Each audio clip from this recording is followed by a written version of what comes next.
Okay, so this is going to be an open book quiz on Act 1, Scene 2. Again, please have your book out and ready to go. Let's go ahead and get started. First questions from pages 54 to 60. What is Ruth's reaction to her pregnancy?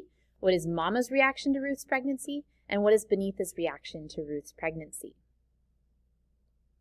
Okay, so the different reactions to Ruth's pregnancy. Let's start with Ruth's. She is depressed. She's very sad about it. We see that in a lot of the stage directions where it describes her as dispiritedly saying something, or she was giving a hopeless look. We also know that she went to see a female doctor, and Mama knew immediately who that doctor was because that meant that she went to an abortion clinic, which means she is so deeply distraught about this pregnancy that she's considering terminating it. It also, again, in the stage direction says she broke down into a heavy fit of sobbing, right? So Ruth is not excited about this. Mama, on the other hand, is very excited, and she even says she hopes it's a little old girl, right? So Mama's thrilled.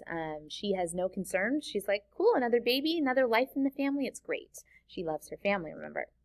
And then Beneatha's pretty annoyed by the pregnancy, and she's concerned, not necessarily for Ruth, she's concerned about how that's going to impact her, right? She's concerned, where's the baby going to live, on the roof, right?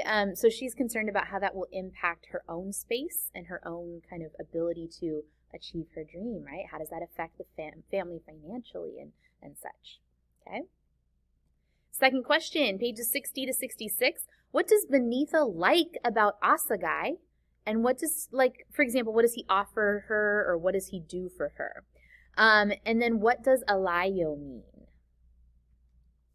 Okay, so starting with Assagai, I think Assagai makes her feel beautiful without assimilating, right? He comments on the way that she mutilates her hair, right? And so he's like, you don't have to do that, right? So I think he makes her feel beautiful without having to change something about herself. And I think that's really a good thing.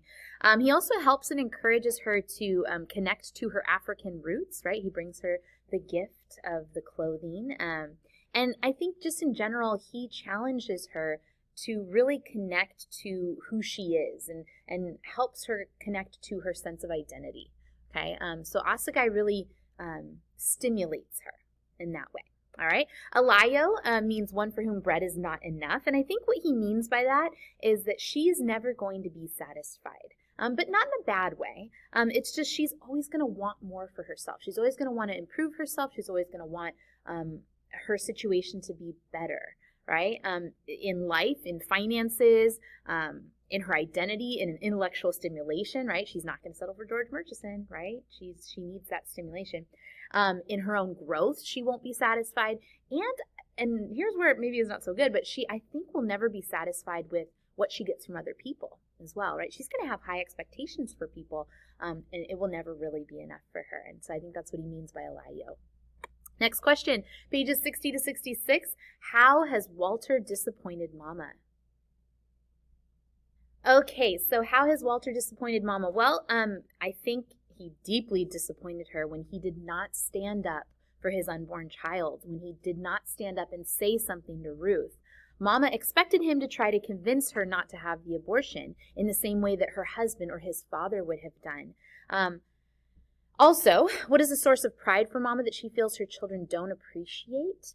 And this is not one of your quiz questions, but it's something worth talking about.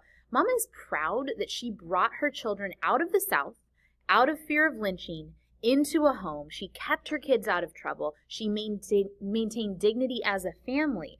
So that's all found on page 74, in case you're curious, where she says, "Use something new, boy. In my time, we was worried about not being lynched and getting to the north, if we could, and how to stay alive and still have a pinch of dignity, too."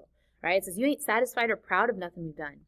I mean, that you had a home, that we kept you out of trouble till you was grown, that you don't have to ride to work on the back of nobody's streetcar.